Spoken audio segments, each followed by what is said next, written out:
Donc on va présenter l'équation 6 par le circuit équivalent suivant, d'accord? Donc on a une tension U1 donc qui va alimenter une résistance R1 en série avec une inductance de fluide LF1, d'accord, parcourue par un courant U1, plus une tension en borne de l'inductance, donc ici c'est LP1, donc l'inductance principale ou magnétisante du primaire, d'accord, parcourue par un courant et un 0, d'accord. Donc le courant I1, donc lorsqu'il arrive à ce nous, donc il va se diviser, ou bien il se divise en deux courants. Donc le premier c'est I1,0 et le deuxième c'est I2, d'accord. Donc I2, donc il va parcourir un circuit, donc on va l'appeler le circuit secondaire ramené au primaire, d'accord. Circuit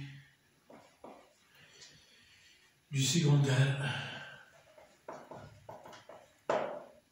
ramené au primaire. D'accord. Donc ça c'est un circuit donc on va chercher. D'accord. Donc pour compléter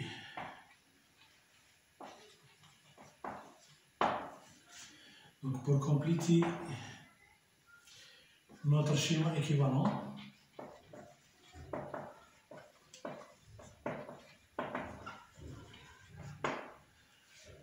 on doit trouver, donc on doit trouver le circuit du secondaire ramené au primaire.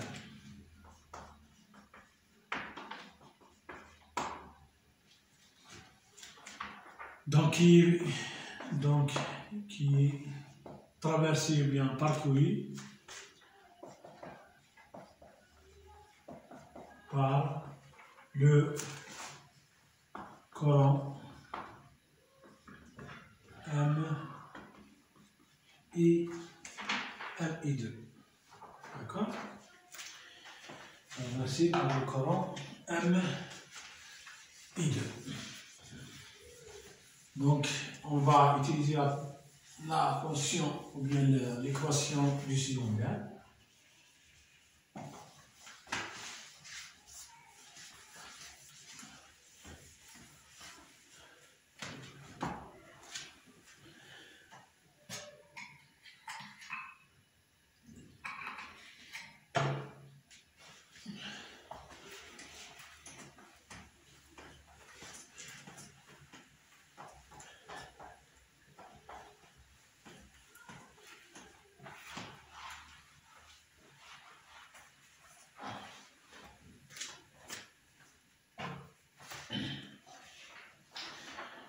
Donc, on a l'équation du secondaire, d'accord.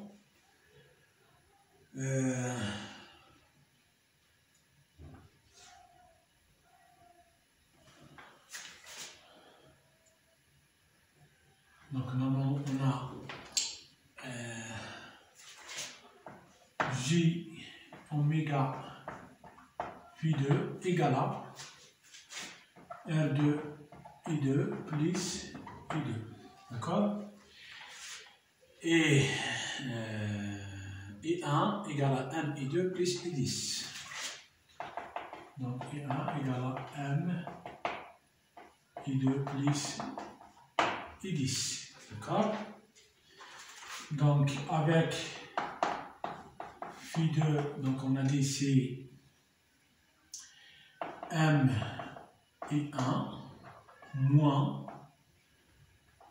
L2, c'est bien LP2 plus LF2 I2. Donc on a dit le moins, ça veut dire que le courant I2 est un courant induit. D'accord? Donc on remplace ici. D'accord? Donc on aura la tension I2 égale à quoi? Donc égale à J oméga phi 2, ça veut dire J oméga M I1 moins J oméga LP2 I2, LP2 I2, d'accord? Moins J oméga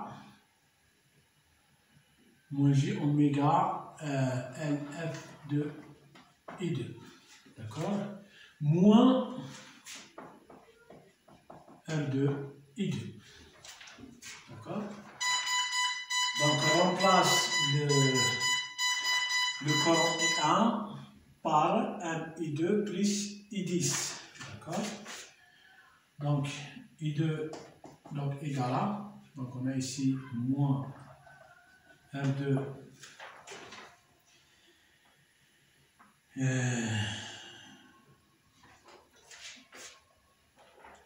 égale à G oméga M, donc I1, donc on a dit ici M I2 plus I10 moins J oméga LP2 I2 moins J oméga LF2 I2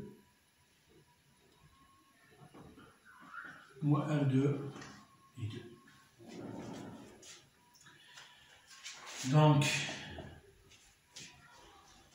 Donc égal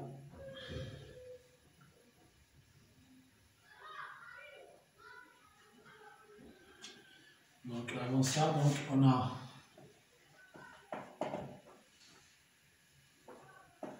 L pi 2 c'est bien N2 au carré sur la réactance, la multière, donc bon, N2, N1, N2 sur la réactance. Donc si on divise la multière par l'inductance principale LP2, donc on aura donc N2 c'est simplifié avec N2, R avec R, donc il me reste N1 sur N2, et donc ça c'est 1 sur le rapport de transformation, sur N.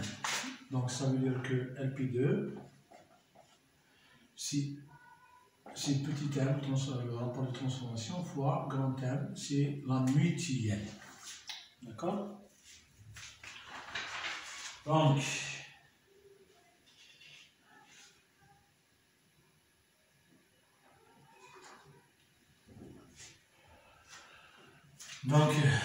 I2 donc, devient égal à J oméga. 1 grand M fois petit m, c'est bien L pi 2 I2. D'accord? Plus G oméga M I10. D'accord? Moins G oméga L pi 2 I2. Moins, d'accord? Donc R2 plus J oméga L R2 I2.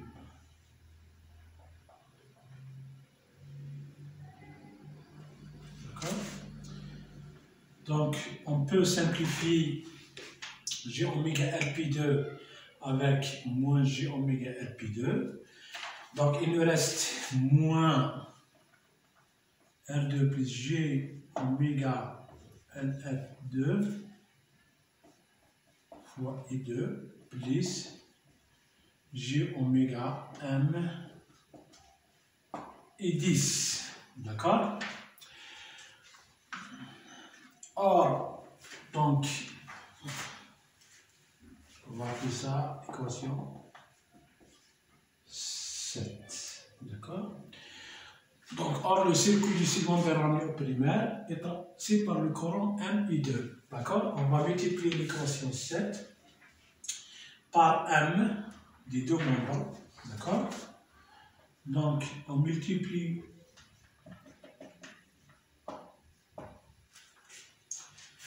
l'équation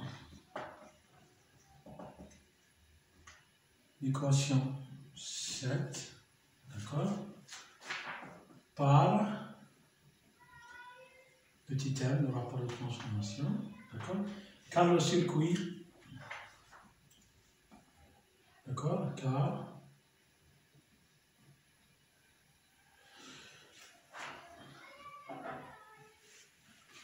on va essayer de ici le circuit ici.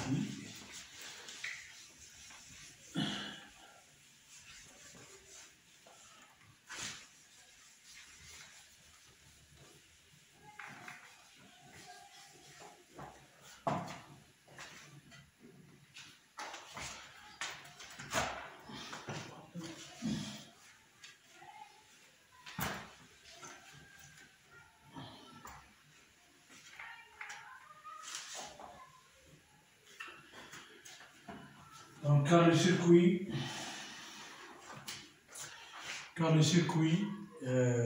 le circuit du secondaire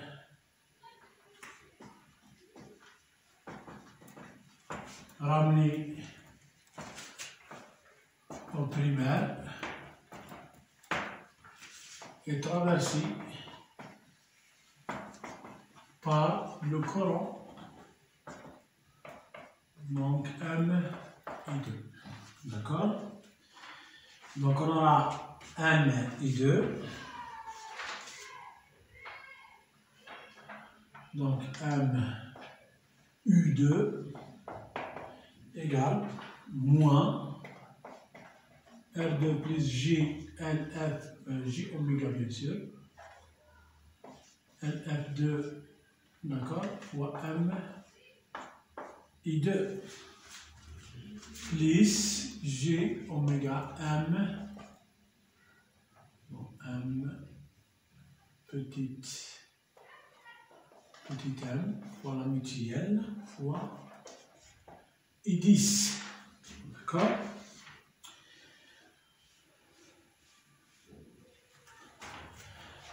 Donc, on a aussi que la branche commune entre le circuit du secondaire ramené au primaire et ce circuit, et cette maille, c'est bien l'inductance LP1 traversée par le courant I10. Donc, il faut exprimer la mutuelle en fonction de LPA pour avoir la même branche ici, LPA, et bien sûr traversée par le courant I10. D'accord?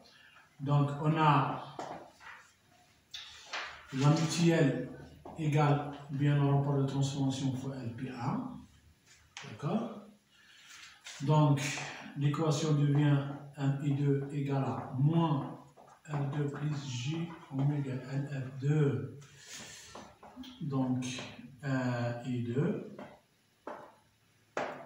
D'accord?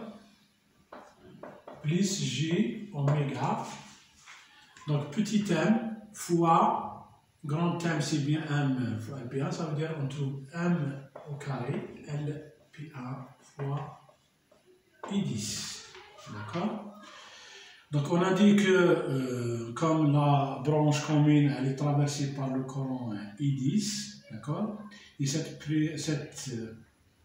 branche, elle est bien présentée ici par l'inductance principale du primaire LPA. Donc, il faut diviser cette équation par M au carré, d'accord? Donc, ça, c'est l'équation 8, d'accord? Donc, on divise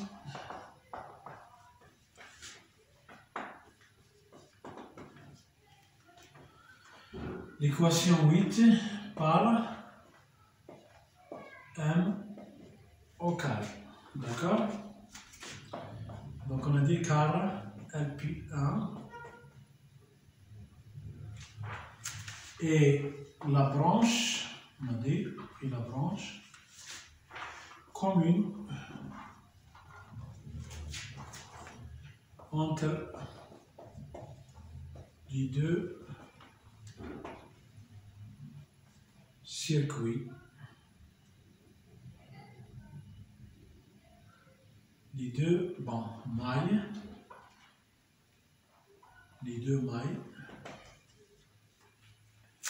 du circuit primaire et secondaire ramené. Et secondaire. Secondaire ramené au primaire. Donc on a dit traversé par le Coran, ils disent. Traversé par le Coran, ils disent.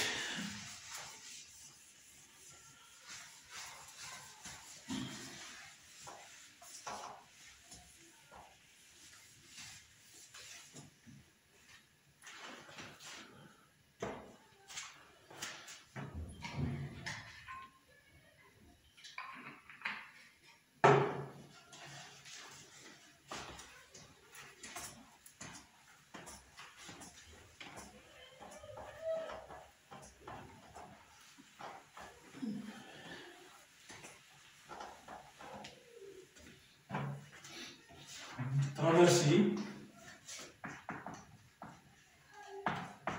par le Coran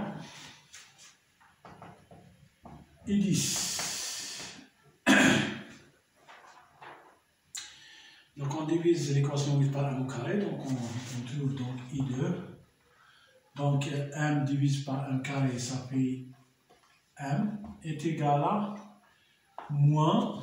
Donc il ne faut pas toucher à m I2 parce que c'est le courant qui traverse le circuit du secondaire au primaire. Donc voilà, donc R2 sur m au carré plus G méga LF2 que divise m au carré fois m I2 plus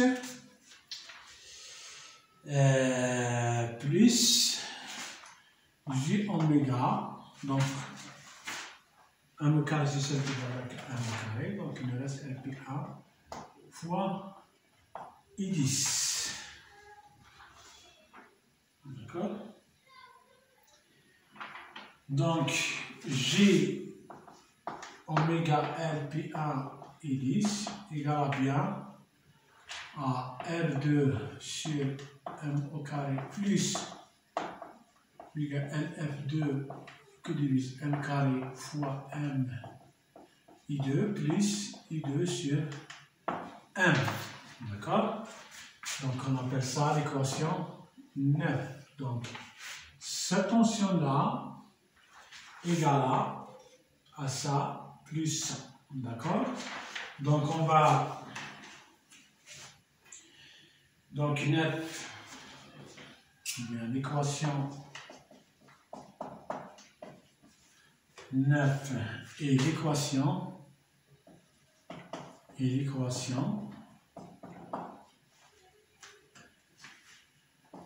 du circuit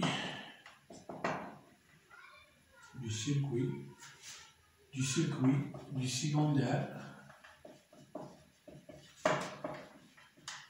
ramené au primaire.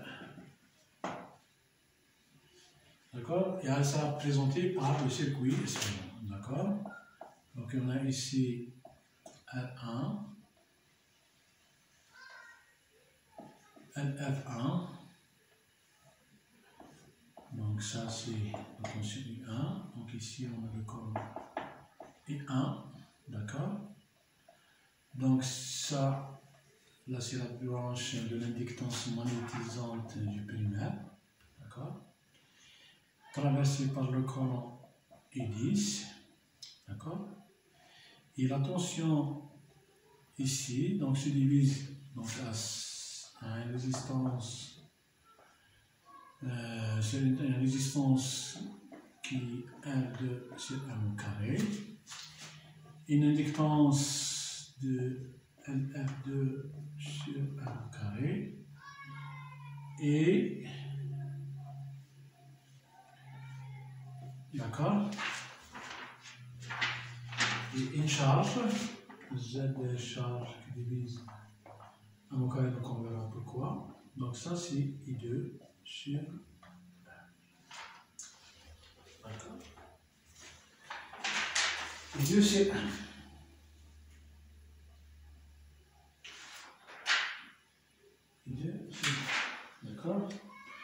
Donc on va essayer d'expliquer ça, pourquoi, d'accord?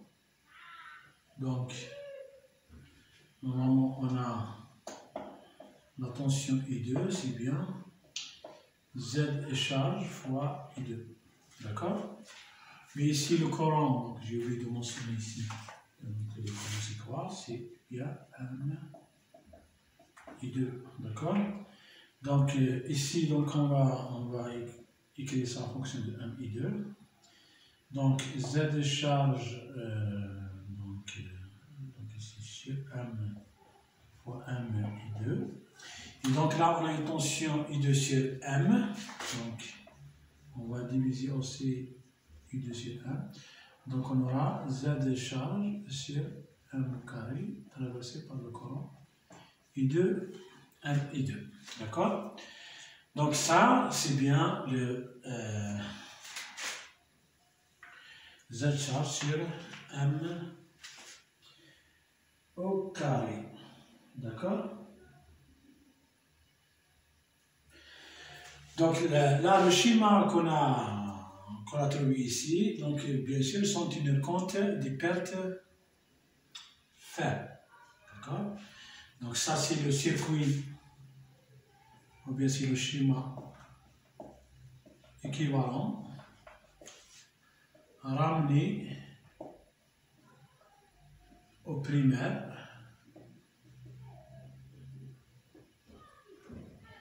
Donc, sans tenir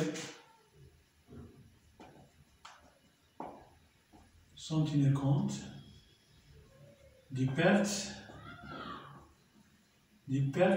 faibles. D'accord?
Donc, on va essayer de calculer un petit peu les pertes faibles. D'accord? Donc, les pertes.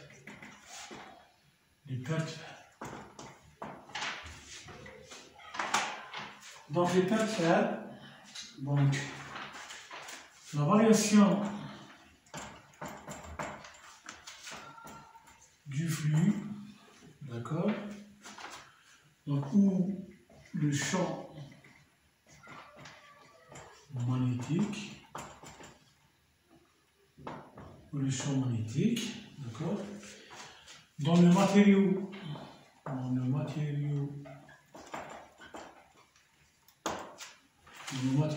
magnétique, d'accord? On va le faire. Engendre des pertes. Engendre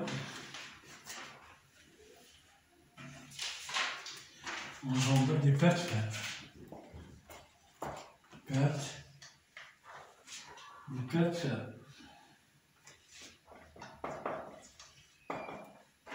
D'accord? Donc, une modélisation simple de ces pertes donne que les pertes faibles égale les pertes par hystérésis plus les pertes par courant de Foucault. D'accord? Donc les pertes par hystérésis donc égale à KH fois une constante KH fois Bmax au carré fois la fréquence. Donc ça c'est les pertes par hystérésis. D'accord. Donc, qui sont prépondérantes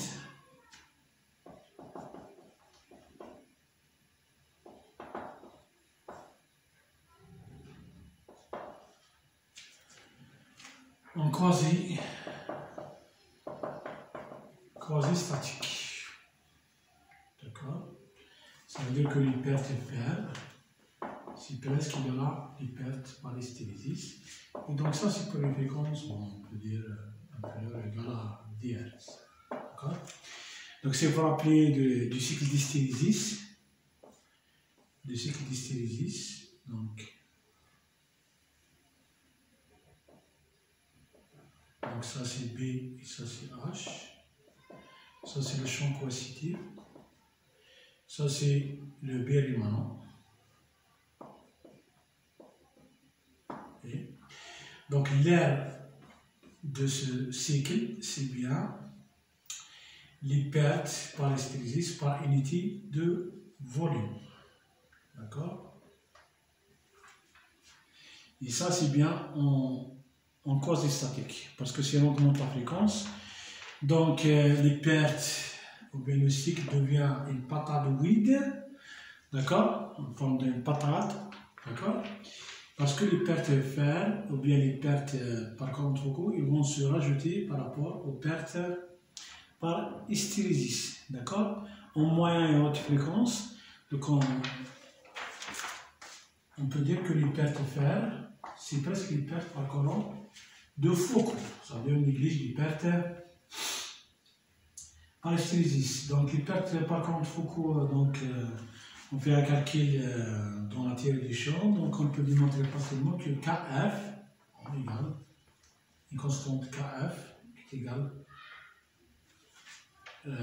KF fois Bmax au carré fois la fréquence au carré. D'accord. Donc ça c'est les pertes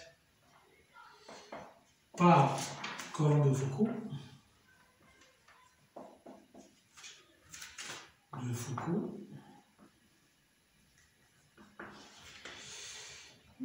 Qui sont prépondérantes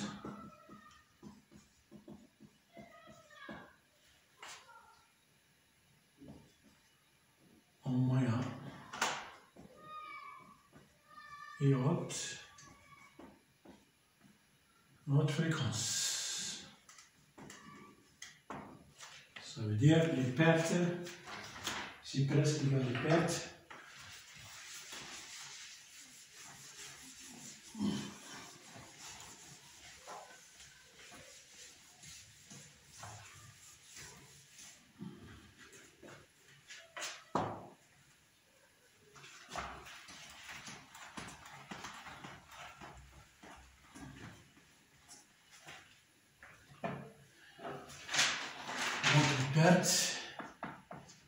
fer, c'est presque les pertes par courant de Foucault. D'accord. Donc on a le flux max, donc le flux qui circule dans le circuit magnétique, c'est bien le Bmax fois SE. D'accord. Et oméga égale 2πf. D'accord. Donc SE c'est la section du circuit magnétique. La section du circuit magnétique. D'accord. Donc les pertes de fer donc égale donc KF, d'accord, fois B. Donc et Bmax c'est bien le phi max que divise SE, d'accord, et la fréquence c'est bien oméga sur 2π. tout ça au carré. D'accord?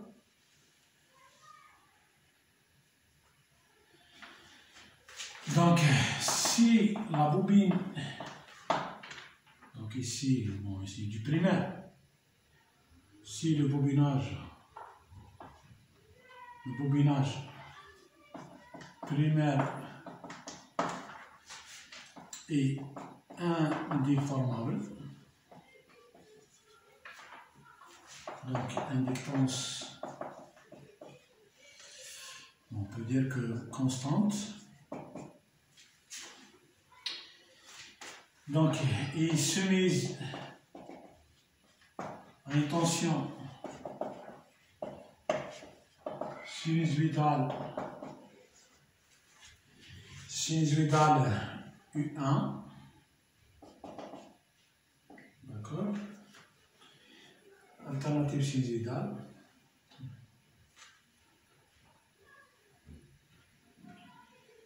Donc, si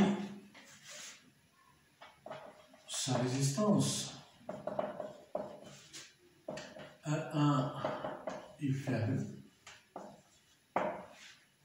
normalement, elle est considérée d'un bon conducteur.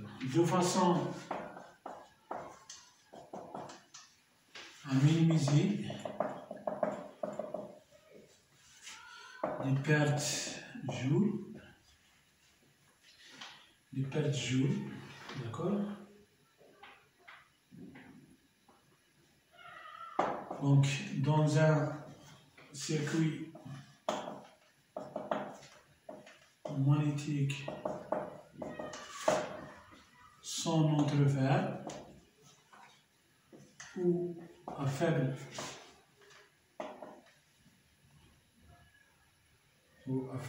entrefer,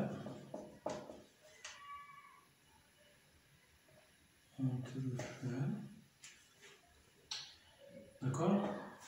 Le flux de fuite, d'accord, 1, est très inférieur par rapport au flux magnétisant phi 1, d'accord? Donc U1 donc, égale à R1 et 1 plus, donc on a dit dφ 1 sur dt, donc est égal à R1 et 1 plus, donc phi 1 c'est bien, bon, on j'espère N1 fois dφ F1 sur dt plus N1.